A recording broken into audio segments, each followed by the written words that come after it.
coastal storm hammered Oregon's cliffs with sheets of icy rain. Evan Hale drove the mountain road with the practiced stillness of a man born for chaos. The wipers thrashed back and forth, barely cutting through the curtain of water that blurred the world into silver streaks. He leaned forward slightly, his large hands gripping the wheel of the old Ford F-250, a truck as stubborn and battle-worn as he was. At 35, Evan had the look of a man chiseled from the same granite that shaped the mountains around him. He stood a solid 6'3", broad-shouldered, and built with the compact, functional strength formed by years of military training. His hair was a deep ash brown, cut close at the sides, left slightly longer on top, but swept back in a style that came from habit rather than vanity. A faint scar crossed the right side of his jawline, a thin, pale mark left by an explosion during one of his missions overseas. His skin carried the hue of someone who lived half their life under harsh suns and half under cold rain. A bronzed, hardened tone that no amount of forced administrative leave could soften.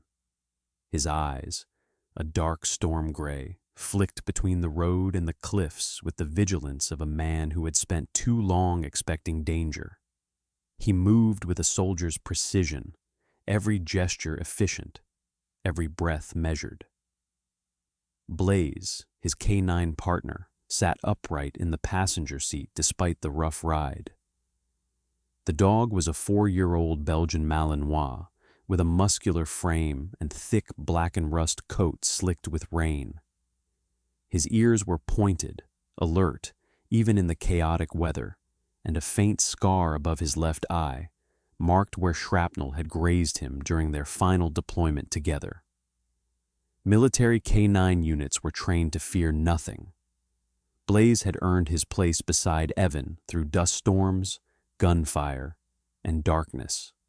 Tonight, even with thunder crashing overhead, he remained steady, but the low rumble vibrating in his chest told Evan the dog sensed something unusual. Evan reached over and brushed Blaze's shoulder with controlled calm. "Easy, buddy. Almost home." Home. The word still felt foreign.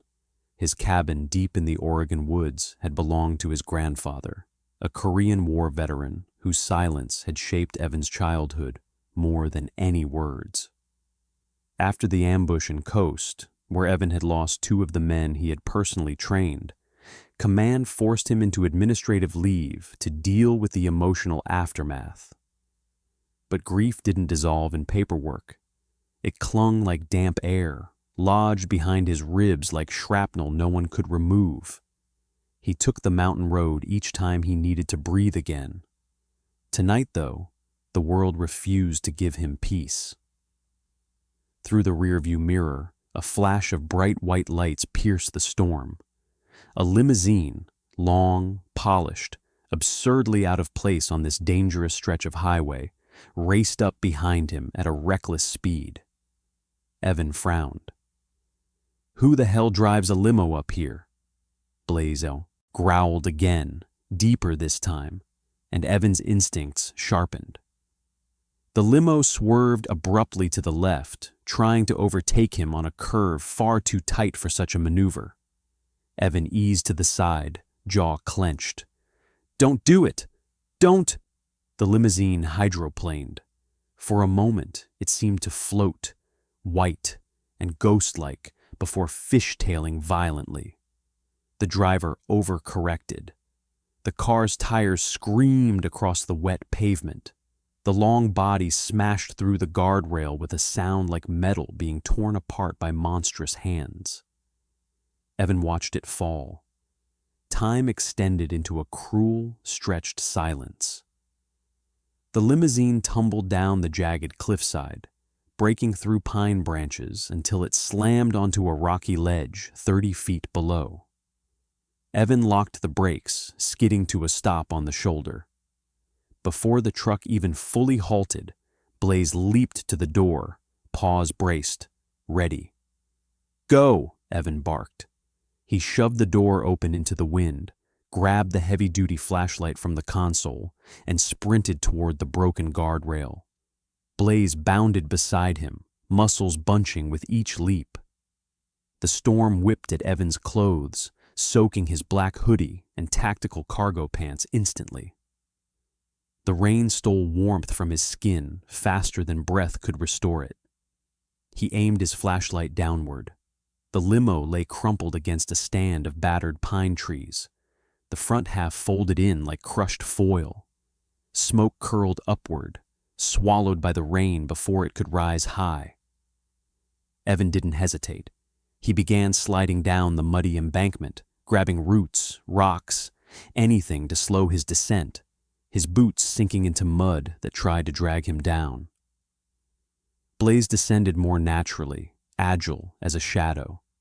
They reached the overturned limousine in seconds.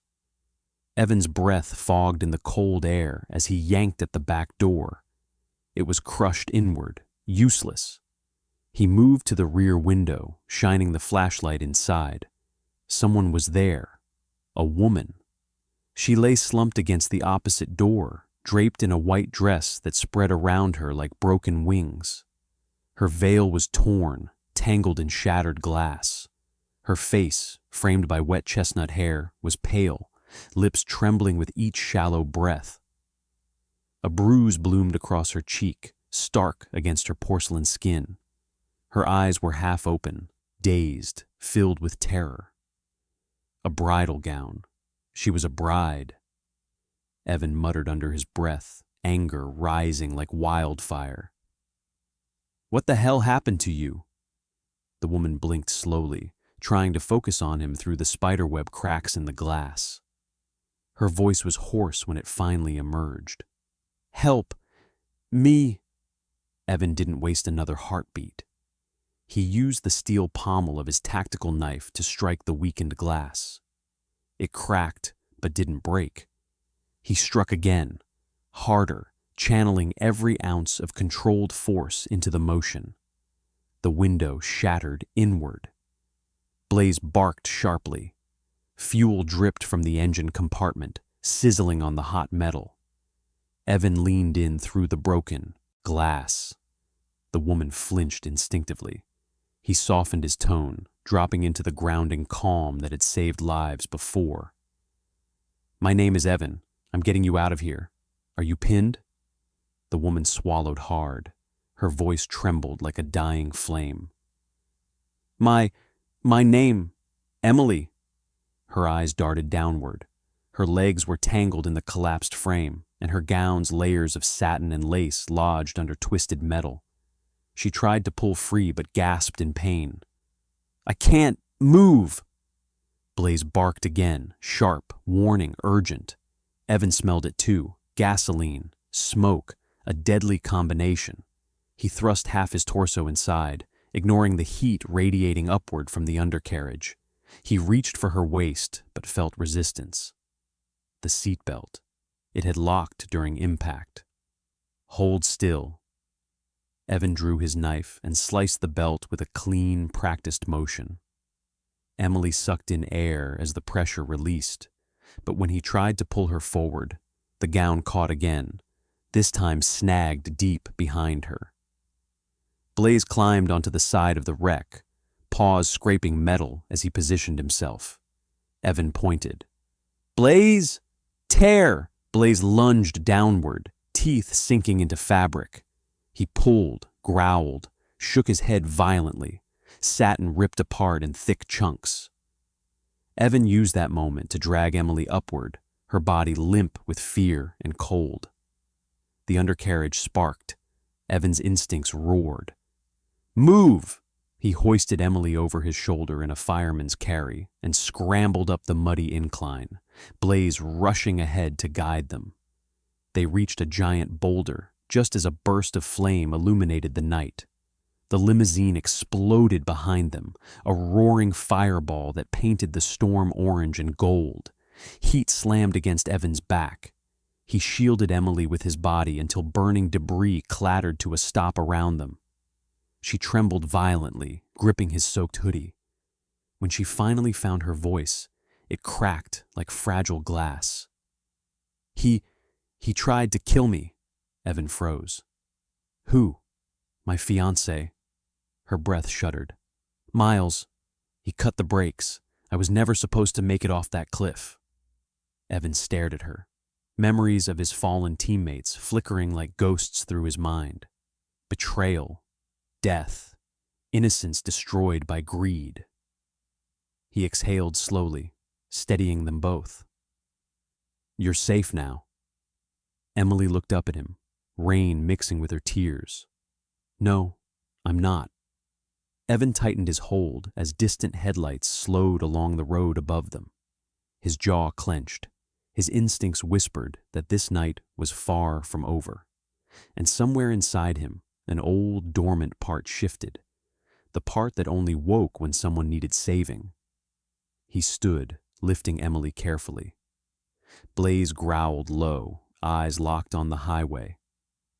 Evan stared into the storm, making a silent promise he hadn't expected to make again. "Whoever did this," he murmured, "won't finish the job." The storm had not eased by the time Evan Hale reached St. Jude Hospital, a modest two-story building tucked near the edge of the small coastal town. The lights inside glowed faintly through the sheets of rain, offering both refuge and unease. Evan carried Emily Varon in his arms, her torn wedding gown trailing behind him, soaked and clinging to her like pale seaweed. Blaze stayed at his heel, muscles tense beneath his wet coat, ears pricked as though the storm carried voices only he could hear. Inside the hospital, the air was much too warm compared to the bitter rain outside. The stark fluorescent lights cut across the lobby, revealing beige walls decorated with faded photographs of town founders and fishermen. A nurse at the reception desk, a short woman in her 50s with gray streaks in her dark hair, looked up in shock. Her name tag read, Martha Gibson. She was plump, kind-faced, with tired blue eyes that suggested long shifts and a lifetime of worrying more for others than for herself. "Dear God," Martha breathed, rushing to them. "Is she... Did there..." "Car accident," Evan said, voice low but steady. "She's breathing, but barely." Martha signaled toward a nearby hallway and called for assistance, her voice carrying the instinctive authority of someone used to handling emergencies in a facility with far too few staff. 2 orderlies hurried over with a stretcher. They were young and slightly overwhelmed. St. Jude handled broken arms and fevers, not brides rescued from flaming wreckage. Emily was transferred gently, though her trembling didn't stop. Her eyes darted around the hallway as though fear itself were stalking her. Evan followed alongside the stretcher until Martha gently held up her hand. "Sir, you need to wait in the lobby. We'll stabilize her. You look like you've been through hell yourself." Evan stayed beside Blaze, who paced restlessly, tail low, nose twitching as he scanned every movement in the hospital corridor. Evan's clothes clung to him, heavy and cold. His jaw remained locked, muscles tight from holding too many truths he had not yet spoken. He should have felt relief that Emily was alive, that he had gotten her away from the fire. Instead, he felt the same suffocating dread that had gripped him the night in Coast when he lost his men. Something was wrong, deeply wrong. 20 minutes passed before a doctor finally approached. She was tall, around 5'9", with a thin frame beneath her coat. Her hair was auburn, tied neatly into a low bun, and her skin was pale with freckles dusting the bridge of her nose. Her features were sharp, intelligent, and tired. Her name tag read Dr. Lisa Hawthorne. She looked like a woman who had sacrificed sleep for her patients for far too many years.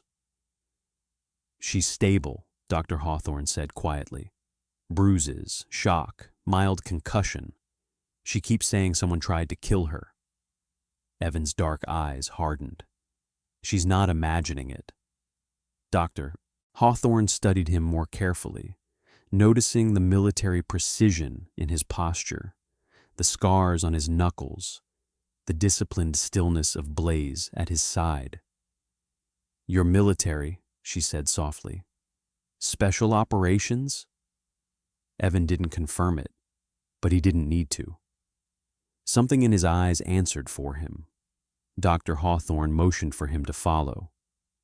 Without hesitation, Evan moved down the corridor with her, Blaze's nails clicking softly against the linoleum floor.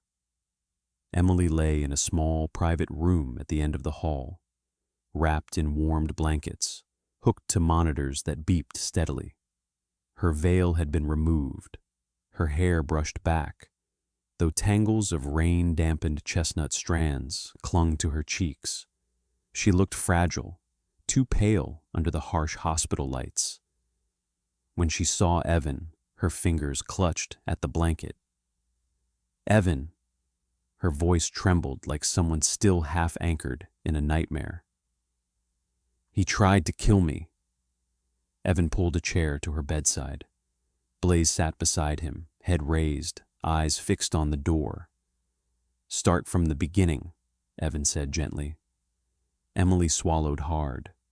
Her gaze drifted to the window, where rain hammered against the glass like frantic fingertips. "Miles Redden," she whispered. "My fiancé." She paused for breath. Her pupils were wide with fear. Controls Redden Technologies, microchips, maritime contracts, logistics. 3 weeks before the wedding, his assistant accidentally sent me the wrong folder. Inside, there were contracts for shipments that weren't registered with customs. Lists of components used in guidance systems for unmanned weapons. She shuddered. Military-grade tech, going offshore, disguised as restoration equipment. Evan felt a cold knot form beneath his ribs. Weapon smuggling, offshore transfers. A man wealthy and untouchable enough to bury his sins under luxury veneers. Emily continued, words tumbling out like stones falling off a cliff. "I confronted him. I told him I was calling off the wedding. He laughed. He told me I wasn't leaving. He grabbed my arm so hard it left bruises." Her voice cracked. "He said I was already part of his brand, and that loose ends get cut." Evan clenched his fists slowly, controlled. He had known men like Redden, rich, corrupt, and convinced the world was theirs to exploit. Dr. Hawthorne stepped out to give them privacy. Emily's voice dropped to a whisper. "He didn't show up at the ceremony today. Instead, the driver told me we were heading to a private venue, but the road wasn't the one to the venue. I knew something was wrong. The car sped up, the brakes failed. I grabbed my phone to call for help, and that's when I saw him behind us, in another vehicle." She swallowed, eyes brimming. "He watched. Evan, he watched the car go over the edge. He wanted me dead." Evan took a slow breath. "You're safe now." She shook her head violently. "No, you don't understand. He has people everywhere, money everywhere. He won't stop just because the crash failed. Blaze's sudden growl cut her off. It started as a low rumble, then sharpened into something primal. Evan's spine straightened instantly. Blaze wasn't reacting to memory or emotion. He sensed a threat. Footsteps approached. Calm, even, controlled. A man pushed the door open, wearing light blue scrubs and a white coat stained faintly with antiseptic. He was tall, around 6 feet, with sandy hair slicked back neatly and pale skin that carried a faint surgical sheen. His features were sharp, too sharp, and his jaw was clean-shaven, revealing high cheekbones and a slightly crooked nose that suggested it had been broken once. His eyes were ocean blue, but cold, devoid of warmth. Soulless. His name tag read Gregory Toll, RN, though the letters looked newly printed, too pristine. He moved with the fluidity of someone who had been trained to mimic medical behavior without actually being part of the environment. Emily stiffened. Blaze's hackles rose fully. The man offered a smile that never reached his eyes. "Miss Varon," he said smoothly, "I was told you needed a mild sedative to help with the shock. Doctor's orders." Evan stepped between them, slowly, body angled, stance widening. "What doctor?" The man blinked with calculated patience. "Dr. Hawthorne, of course." Evan's face didn't change, but something colder settled behind his eyes. "Funny," he said softly. "She was just here. She said nothing about a sedative." The man's smile faltered. For a fraction of a second, the mask slipped, revealing something sharp and predatory beneath. He took one step closer. Blaze snarled. Emily whimpered. Evan's voice dropped into the tone that had commanded entire platoons. "Stop!" The man didn't. He flicked his wrist, revealing a syringe partially tucked inside his palm. Evan didn't think. He acted. "Blaze, engage!"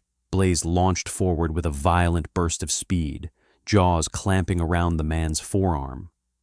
The syringe dropped, rolling across the linoleum. The man screamed, jerking his arm, trying to shake Blaze off, but the dog held tight, growling with deadly resolve. Evan surged forward, grabbing the attacker by the back of the neck and slamming him into the wall. The impact rattled the medical equipment on the shelves. The man struggled, reaching for something at his waist. Evan pinned him harder. "Who sent you?" Evan growled. The attacker spat blood, sneering. "You already know." Blaze tightened his grip until the man howled. Evan disarmed him, finding a compact pistol hidden beneath the false scrubs. Not hospital-issued, not legal. Emily stared in horror. "Miles, he found me." Evan struck the man hard enough to knock him unconscious. Then he scooped the syringe from the ground. The liquid inside was clear, but a bitter almond scent lingered faintly. Cyanide. Derivative. Quick. Untraceable. Evan turned toward Emily. "We need to leave, now." Emily blinked through shock. "But the police." "Can't help you if he owns them," Evan said sharply. "We move." Emily tried to stand, legs trembling beneath her. Evan moved to help her, his hand firm and steady at her back. Blaze positioned himself protectively, nudging her with his head, guiding her toward the hallway. Lightning cracked outside. Thunder followed, shaking the building. Footsteps echoed near the nurse's station. Evan looked toward the sound. 2 men in hospital jackets appeared at the far end. But their posture, the shape of their shoulders, and the rigid way they scanned the environment told him everything. They weren't medical personnel, and they weren't here to save lives. "They're already surrounding the building," Evan muttered. "We go through the back exit, service corridor." Emily clutched his arm. "Evan, I'm scared." He squeezed her hand once, reassurance born from a lifetime of delivering promises in the worst places on earth. "I know," he whispered, "but I'm here, and I don't lose people twice." Blaze growled again, louder, more urgent. The men at the far end had spotted them. "Move!" Evan pushed open the door to the back hallway, guiding Emily into the darkness. Blaze leaped ahead, ears back, tail straight, a soldier ready for war. They disappeared into the storm-soaked night, just as shadows flooded the hospital behind them. And with the rain falling harder than ever, Evan Hale carried Emily Varon away from the bright hospital lights. into the forested darkness where survival would depend on every skill he had ever learned. The rain followed them into the forest like a relentless shadow. Evan Hale drove the truck off the main road and onto an unpaved trail blanketed with wet pine needles, his jaw tight with focus. Emily Varon sat beside him, wrapped in a blanket he kept in the truck, her breath still shaky from the encounter at the hospital. Blaze, alert and silent, lay stretched across the back seat, his amber eyes fixed on the trees as if expecting danger to crawl from the darkness at any moment. The deeper they went, the quieter the world became. The storm still raged, but the trees softened the wind, bending like tired guardians. Evan knew every curve of this road. His grandfather had carved part of it by hand decades ago. As the headlights illuminated the familiar shape of the cabin, a weight settled on his chest. Part memory, part grief. The cabin was old but sturdy, built of heavy logs darkened by storms and time. A stone chimney rose along one side, and a narrow porch wrapped around the front. Evan parked the truck, already calculating the defensive routes in his mind. "This place is safe," Evan said quietly. "For now." Emily stared through the rain-streaked windshield, her face lit only by the cabin's dim porch bulb. Her wedding dress, torn and muddied, clung to her like the ghost of a life she no longer recognized. "It's beautiful," she whispered, though her voice trembled with exhaustion more than awe. Evan didn't comment. He stepped out into the rain, Blaze leaping beside him, and helped Emily down carefully. The forest air was cold, sharp with pine and damp earth. Emily clutched her blanket tighter as Blaze walked ahead, nose low, tail rigid, a soldier scanning the perimeter. Evan opened the cabin door, ushering her inside. The interior smelled faintly of cedar and smoke. Everything was functional: a heavy table, a cast-iron stove, shelves filled with tools and emergency supplies. There was no softness, no decoration. It was the home of a man who didn't believe he deserved comfort. Evan lit 2 lanterns, pushing the darkness back. Emily stood in the center of the room, dripping water onto the wooden floor, her makeup long washed away, leaving her face pale but striking. Large brown eyes, delicate cheekbones, full lips cracked from fear and cold.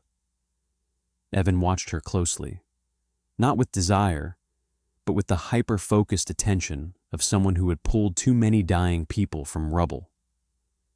"Sit," he said softly. She obeyed. Blaze sat beside her chair, leaning against her leg as though sensing the fragility of her heartbeat. After a moment, Evan crouched in front of her, his expression gentler than she expected. "Emily, you need to tell me everything, all of it. I can't protect you if I don't know the full picture." She nodded, fingers twisting nervously around something inside the blanket. When she drew her hand out, Evan's eyes sharpened. It was her wedding ring, but something about the underside looked different. Emily took a shaky breath. "I knew Miles was hiding something. I just didn't know how dangerous it was until I saw the documents." Her voice wavered. "I copied everything I found onto a micro SD card, but I couldn't keep it in my bag. He searches things. He tracks things, so I—" She twisted the ring, revealing a tiny hinge. With a trembling fingertip, she opened the hidden compartment. Inside lay a black micro SD card, no larger than a grain of rice. Evan stared at it, stunned not by the object, but by the quiet resolve it took for her to hide it this way. "Smart," he murmured. Emily shook her head. "Desperate." She handed it to him with slow, shaking fingers. Evan carried the card to his backpack and pulled out a rugged laptop used in field missions. a thick, military-grade machine designed to survive explosions and bad decisions. When he inserted the card, lines of files populated the screen. Emily stood behind him, hugging the blanket around herself. Her voice was barely audible. "There, open the one labeled Estate de Transit Structure. That's the main blueprint." Evan clicked it. A detailed architectural plan of the Blackwood estate appeared. Miles's luxury restoration project north of Seattle. Only, it wasn't just a restoration. "There's a tunnel," Emily whispered, pointing to a cluster of shaded lines. "Beneath the wine cellar, leading to a storage chamber. It's not on any city-approved plan." Evan zoomed in. The thickness of the walls, the reinforced pylons, the ventilation system. It didn't match any legitimate architectural trend. Someone designed this to hide things. Evan's voice sharpened. "Military-grade equipment. You're sure?" Emily's throat bobbed in a swallow. "I saw the purchase logs. I saw codes for guidance processors. These chips can't be exported without federal clearance. Miles is sending them overseas disguised as antique restoration shipments." She trembled. "It's treason, global arms trafficking, and he would kill me before letting that get out." Blaze growled suddenly, not a warning, an alert. Evan stood, immediately scanning the cabin. "Blaze, perimeter." Blaze dashed to the door, sniffing hard, tail stiff, body angled for combat. Evan looked out the window, nothing but darkness and rain. "He hears animals," Evan said, though doubt crept into his voice. Blaze's instincts were never wrong, not once. "You should change, Emily," he said, forcing some calm into his tone.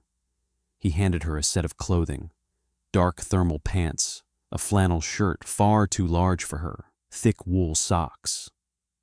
"Bathroom's through there." She nodded and disappeared into the small back room. Evan used that moment to step onto the porch. Rain slapped against the roof. He scanned the tree line, every sense heightened. His mind flashed back to coast, to the night he failed to notice a shadow in the distance until too late. Tonight would not be a repeat.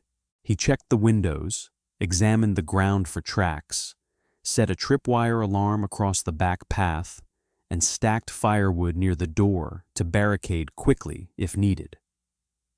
When he returned inside, Blaze was still tense. Evan knelt in front of him. "Show me." Blaze padded to the door, sniffed the baseboard, then stared at Evan with a low, steady growl. Evan cursed under his breath. Someone had been close. Too close. Emily emerged wearing his clothes, sleeves rolled to her elbows. She looked smaller in the flannel shirt, but stronger somehow, like someone trying desperately to reclaim herself. "Evan," she asked softly, "is something wrong?" He didn't lie. Someone was near the house. Emily paled. Blaze stayed glued to her side. Evan returned to the laptop and began uploading the files to an encrypted server he used during covert missions. It was a slow process. The rain interfered with the satellite tether, and the cabin's remote location did nothing to help. Emily paced behind him, arms wrapped around herself. "Miles won't stop," she whispered. "He always gets what he wants. That's how he built his company, by crushing anyone who got in his way." "Then he's never met someone who knows how to fight back," Evan replied. His tone wasn't boastful, it was simply truth. After 20 minutes, the upload was only at 34%. Too slow, far too slow. Blaze's ears shot up just as the porch boards groaned. A single footstep, then another. Evan grabbed Emily's wrist and pulled her behind him. "Get into the bedroom, barricade the door and stay low." She froze, fear turning her limbs to stone. "Evan, now!" His voice held a command that came from years of being obeyed. She ran. Blaze lowered into an offensive stance. Evan killed the lanterns, plunging the cabin into flickering darkness, lit only by the computer screen. A shadow moved outside, then a second. Evan's heartbeat slowed, not from fear, but from slipping into the cold calm that defined who he was on the battlefield. Someone kicked the porch railing, then a voice, low and gravelly. "We know she's in there, Hale." The door burst inward. 3 men stormed the cabin wearing tactical gear soaked from the rain. Their faces were partially obscured by black balaclavas, but their movements were practiced. Hired mercenaries, Miles's kind of men. Evan grabbed the edge of the heavy oak table and flipped it, sending 2 men stumbling back. Blaze lunged at the third, slamming him into the wall, teeth sinking into the man's forearm. Gunfire exploded through the cabin, splintering wood. Evan dove behind the overturned table, rolled, and kicked one attacker's knee sideways with brutal force. The man collapsed with a howl. The second mercenary swung the butt of his rifle toward Evan's head. Evan blocked with his forearm and slammed his elbow into the man's jaw, feeling bone snap. Blaze dragged his target down, shaking violently until the man dropped, his weapon. "Emily!" Evan shouted. "Run! Back window!" She appeared in the hallway, terror in her eyes but determination in her posture. Blaze retreated to her side as Evan pushed through the broken doorway, grabbing her hand. The rain swallowed them instantly, cold and blinding. Behind them, more mercenaries burst from the tree line. "Go!" Evan barked. They sprinted into the woods, mud splashing under their boots. Blaze raced ahead, guiding them like a beacon through the dark. Bullets cracked through the air, hitting trees with sharp thuds. Emily stumbled, but Evan pulled her up. "Don't stop!" Somehow they broke through the tree line and reached the highway below, the 1-lane road slick with rain and danger. Evan didn't look back. He didn't need to. He could hear their pursuers closing in, and he knew this was only the beginning. The rain softened into a silver haze as Seattle rose from the dusk like a cathedral of glass and old money, its skyline sharp and glinting above the dark water of Elliott Bay. Evan Hale arrived hours before Emily, having driven through the storm alone in a borrowed government sedan, his knuckles stiff around the steering wheel from a mixture of exhaustion and a soldier's instinctive tension. He was a man built for war zones, not chandelier-lit ballrooms, and the thought of throwing himself into the orbit of a billionaire sociopath masquerading as a philanthropist stirred more unease in him than the firefights that had carved scars across his ribs. He parked 3 blocks from the Thorn Tower in an alley that smelled faintly of salt and wet asphalt. Blaze sat beside him, alert despite the fatigue. The dog's fur, dark as smoked bronze, was slick from the mist, and his amber eyes scanned every shifting shadow with the precision of a veteran K9. Blaze was 9 years old, older for a working dog, but years of missions had carved his muscles lean, his reflexes as sharp as the day he had been assigned to Evan in Afghanistan. The damage in his left hind leg from a past explosion gave him a slight stiffness in the cold, but it never slowed him down when it mattered. "Stay sharp, partner," Evan murmured. "Tonight's different." Blaze let out a soft huff, as if acknowledging the shift in battlefield terrain. Evan checked his gear: concealed communications pin, encrypted earpiece, a Sig Sauer tucked beneath a charcoal gray suit that sat uneasily on his broad frame. Tailored fabric couldn't disguise a life built in weight rooms and war, nor the wary stillness of his posture. He looked like a soldier pretending to be a bodyguard, pretending to be a guest. It would have to be enough. Emily arrived in Seattle at 9 p.m., stepping out of a discreet rideshare onto a private side street flanking the Thorn Tower. She wore a gown unlike anything she had ever imagined herself wearing. Not for a wedding, not for any celebration. It was a floor-length dress of deep midnight blue velvet, fitted at the waist, flowing in a way that made her look both ethereal and formidable. Her dark hair was pinned into a low, regal twist, exposing the elegant line of her neck and the quiet determination that had replaced the terrified bride Evan first rescued. She looked fragile, but there was steel beneath the bruises that had not yet faded. The woman who had been meant to die on a cliffside was gone. What remained was a survivor walking deliberately into the lair of the man who wanted her erased. Evan emerged from the alley when she approached, his form tall and unmistakably solid under the streetlight. He took one look at her and felt something twist behind his ribs. "You're late," he said quietly, not accusing, but protective. His voice was low, like gravel softened by concern. "Traffic," she replied, but they both knew she had lingered in the car to breathe, to collect herself, to quell the tremor in her hands. Emily rarely admitted fear, but Evan read her like a battlefield. Every flinch, every breath. Blaze pressed his head to her thigh, as if sensing the storm in her chest. "You ready?" Evan asked. "No," she whispered. "But let's do it anyway." He nodded.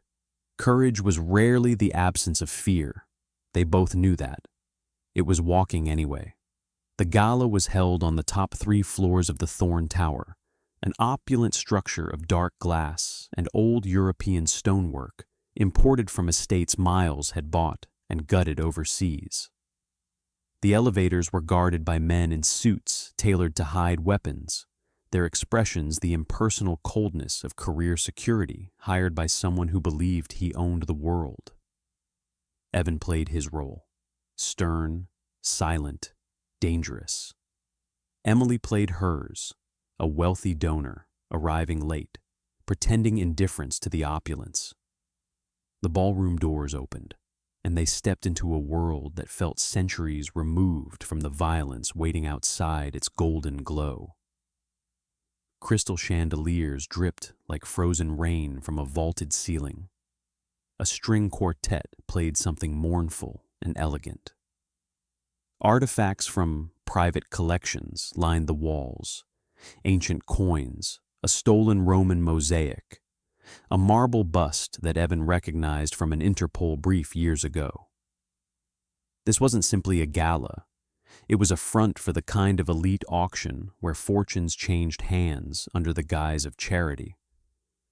And somewhere behind these velvet curtains was Miles Redden, Emily's would-be groom, the man whose smile was a mask for madness, whose empire was built on the rot beneath all this glitter. Evan positioned himself by a column, eyes constantly scanning. Emily drifted into the crowd, posture poised, smile restrained. She was pretending not to look for the elevator that led to the upper floors, Miles's private office and the vault where her evidence lay hidden. Blaze slipped into the shadows on a silent command from Evan, weaving through the crowd with the silent grace of a predator. Emily reached the private elevator. She pressed the cloned access card Sparks had provided. The light blinked green. The doors opened. She stepped inside alone. As the elevator ascended, Emily's reflection in the golden interior stared back at her, a face pale but resolved, eyes bright with the tremor of adrenaline. "You can do this," she whispered. She wasn't sure she believed it. The elevator chimed softly at the 47th floor. She stepped out into a carpeted hallway lit by antique sconces and lined with portraits of men who had once held power by force, now replaced by a man who sought power through deception. She found the office easily, massive mahogany doors etched with the Thorne family crest. The handle was cold under her fingertips. Inside was an office so luxurious it felt obscene. Floor-to-ceiling windows overlooking the bay, Persian rugs, a desk carved from a single slab of walnut. No, cameras. Miles liked control without witnesses. Emily went straight for the bookshelf, pulling the Roman architecture volume she remembered.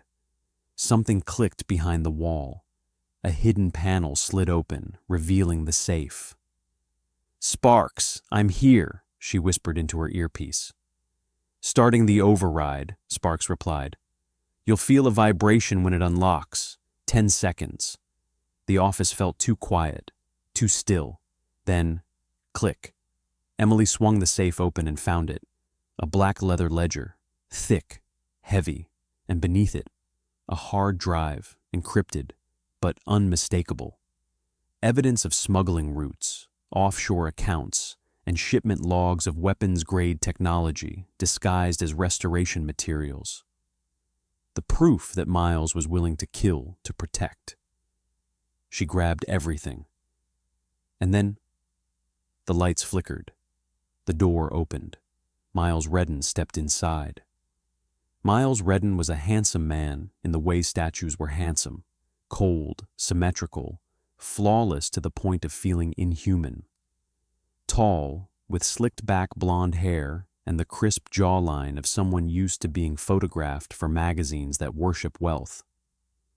But up close, Emily had always sensed something off, the emptiness in his pale gray eyes, like a man who imitated emotion rather than felt it. "Emily," he said softly, his voice both tender and razor-sharp, "I knew you'd come crawling back." Her throat tightened. "I didn't come for you." The ledger clutched in her hand was shaking. "I came for the truth." Miles's smile was a slow, poisonous curve. "Truth is what money buys, and I own all of it." Then he lunged. Downstairs, Evan heard a scream. Emily's voice, fractured through the comms. He didn't think. He moved. He sprinted across the ballroom, ignoring startled gasps from guests as he crashed through the terrace doors.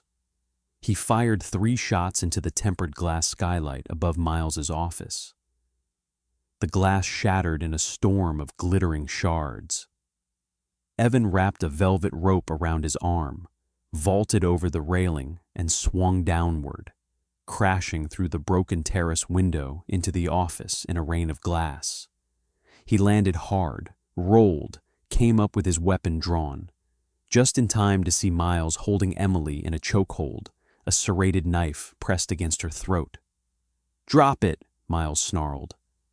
Evan froze, not in fear, but in calculation. Emily's throat trembled beneath the blade. And then, above them, a metal grate rattled. With a screech, the panel burst open. Blaze dropped through the vent like a meteor of muscle and fur.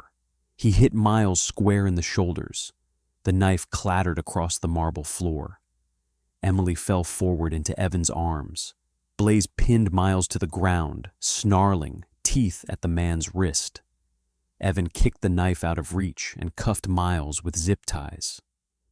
Sirens wailed outside. Helicopter blades cut through the air as FBI teams stormed the building, guided by the data Sparks had sent earlier. Emily clutched the ledger to her chest, trembling but alive. Evan wrapped an arm around her. Blaze stood guard, hackles high. "It's over," Evan whispered. Emily leaned into him, exhausted. "For tonight," she said, "but I'm ready for whatever comes next." The morning light spilled gently across the Cascade foothills, soft gold drifting through the tops of the Douglas firs as mist curled lazily around the mountain ridge. For the first time in months, the world felt quiet, truly, mercifully quiet. Evan Hale stood on the porch of the rebuilt cabin, the sun warming the broad plains of his scarred shoulders beneath a simple gray t-shirt. His breathing was steady, deep, controlled. It was the breathing of a man who had spent most of his life expecting a threat behind every horizon, and was now, slowly, painfully, learning that some horizons hid nothing but peace. The cabin behind him smelled faintly of cedar and fresh paint.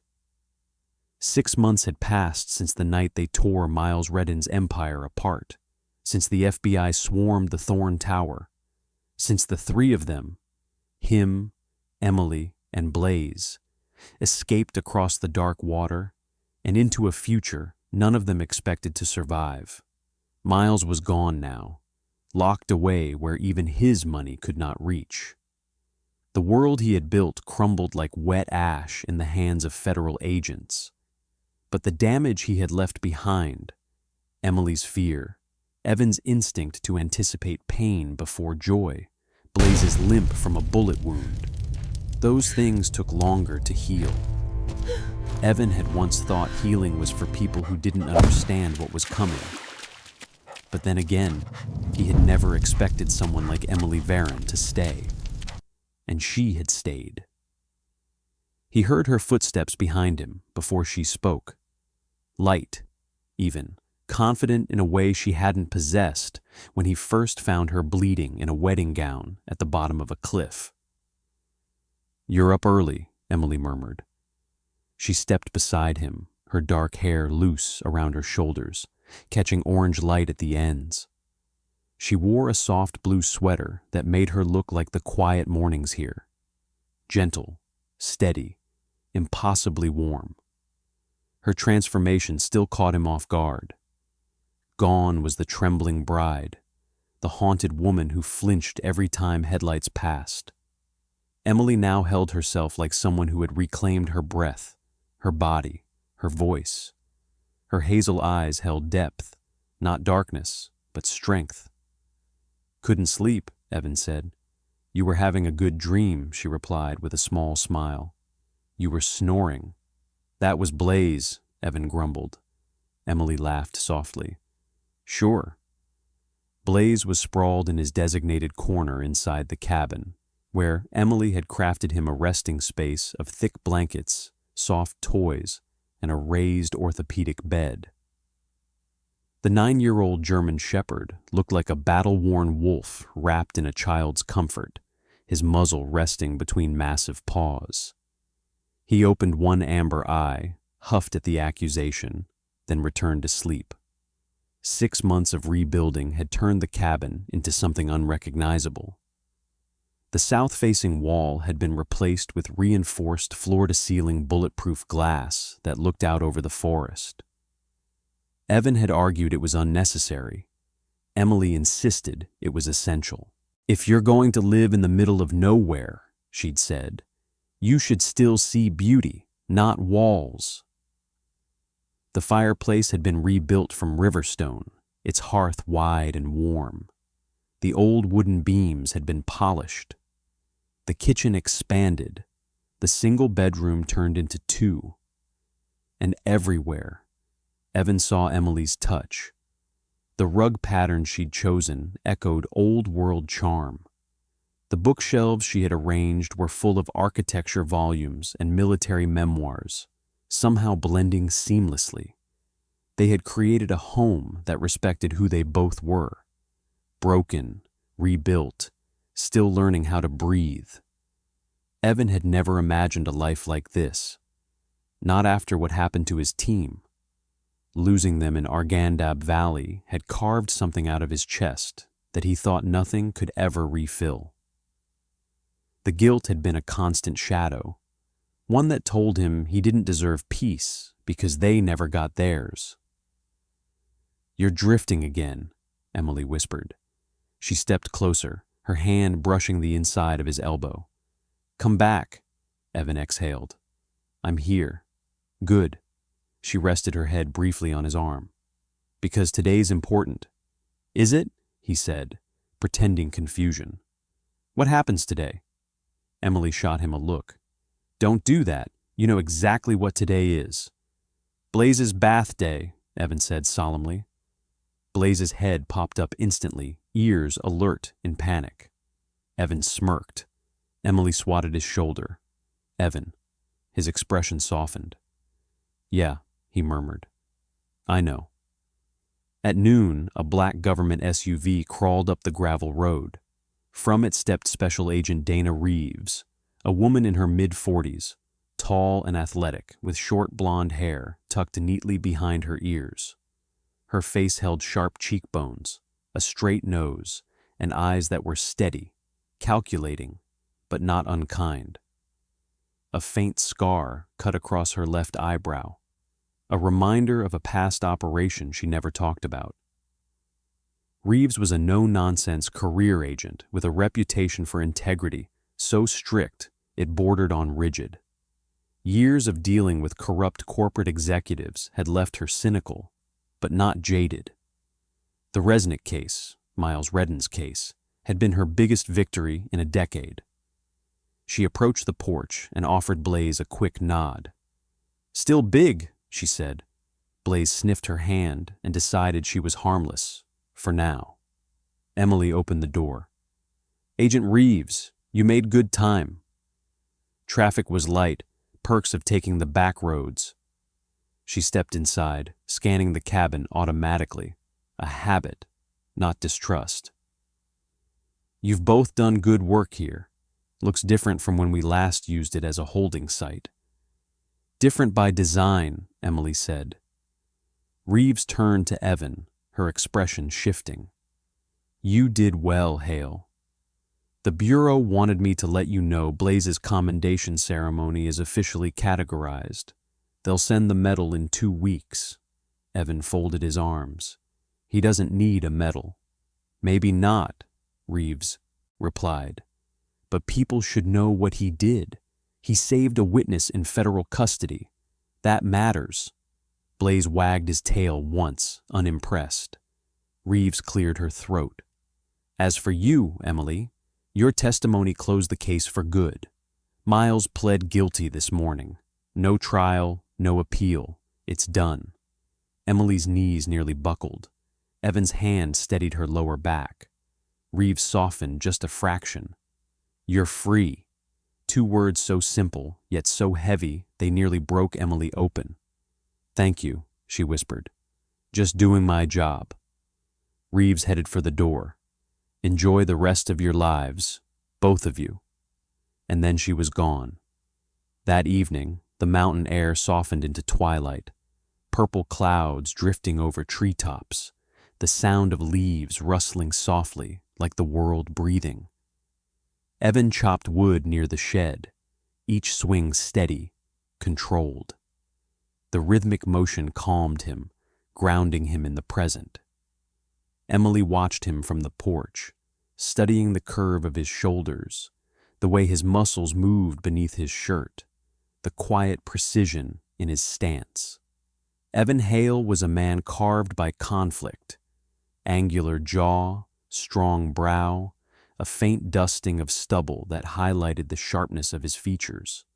His skin bore scars, pale lines against tan flesh, each one a story he rarely told. She loved all of them, loved him. Blaze trotted past her, limping slightly, but filled with joy as he chased a squirrel that had absolutely no interest in being caught. Emily stepped into the yard. Evan, she called. He stabbed the axe into the stump and turned. Yeah? She approached him, heart thumping. There's something you should see inside. He frowned slightly, but followed her into the cabin. The firelight cast warm gold across the wooden floor as Emily walked to the center of the room. She turned to face him. 6 months ago, she began softly, I didn't think I would survive a single night. You gave me a second life. Evan swallowed. Anyone would have done it. No, she said. You did it. And then you stayed, even when I couldn't breathe, even when I woke up screaming, even when I couldn't walk past a window without shaking. You never looked at me like I was broken. Evan's throat tightened. Because you weren't. Emily took a slow breath. Then let me stay for real. Evan blinked. Emily, but she lifted her hand, stopping him. Not because I owe you my life, but because you became my life. She stepped back, giving him space. Evan felt something he hadn't felt since before the war. Fear that didn't come from danger, but from hope. He reached down to the edge of the porch where the tall wild grass grew up against the wood. He plucked 3 stems, long and flexible, and slowly wove them together with the precise dexterity of a soldier who had tied knots in storms, in darkness, in combat. He dropped to one knee. Emily gasped softly. His voice dropped into that low, gravel-deep register that always made her heart stumble. I don't have a diamond, he said, his thumb brushing the woven ring. I don't have a fortune. All I have is this mountain, this dog, and a promise.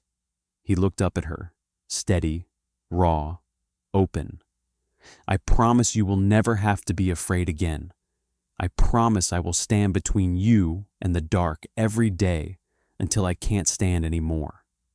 He held out the simple, imperfect ring, scented of earth and sunlight. Emily Varon, will you marry me? She pressed a trembling hand to her mouth. Tears filled her eyes, not of pain, not of fear, but of finally arriving. Yes, she whispered. Yes, Evan. He slid the woven ring onto her finger. It fit perfectly. Evan rose and pulled her into a kiss, slow, grounded, full of every scarred part of him finally finding a place to rest. Blaze let out a single, joyful bark, circling them wildly despite his stiff hip. Emily laughed through tears. Evan rested his forehead against hers. Outside, the last light dipped behind the mountains, casting a soft glow over the cabin. A sanctuary rebuilt not of wood and stone, but of 3 lives stitched back together. The storm was over. Dawn had found them again. Sometimes the greatest miracles don't arrive with thunder or angels. Sometimes they appear quietly. In the hand that pulls us from the wreckage, in the loyal companion who refuses to leave our side, in the people who show up when the world turns its back. Evan, Emily, and Blaze remind us that even after betrayal, even after fear, even after nights that feel endless, dawn still comes, healing still happens, and love still finds its way to the places we once believed were ruined forever. Maybe you too have walked through storms no one else saw. Maybe you've carried wounds that didn't bleed on the outside. But if this story teaches us anything, it is this: miracles are real. Not because the world is perfect, but because God sends the right people at the right time to lift us, to guide us, and to rebuild us piece by piece, day by day. If this story touched your heart, please share it with someone who needs hope. Leave a comment about your own miracle, and subscribe to our channel to help us spread more stories of courage, loyalty, and second chances. And now, let us pray together. May God watch over every person listening today. May He calm your storms, heal your wounds, and surround you with people who love you fiercely. May He turn your darkness into sunrise and your fear into strength. And may His grace cover you wherever you go. If you believe God is working in your life, type Amen in the comments. God bless you.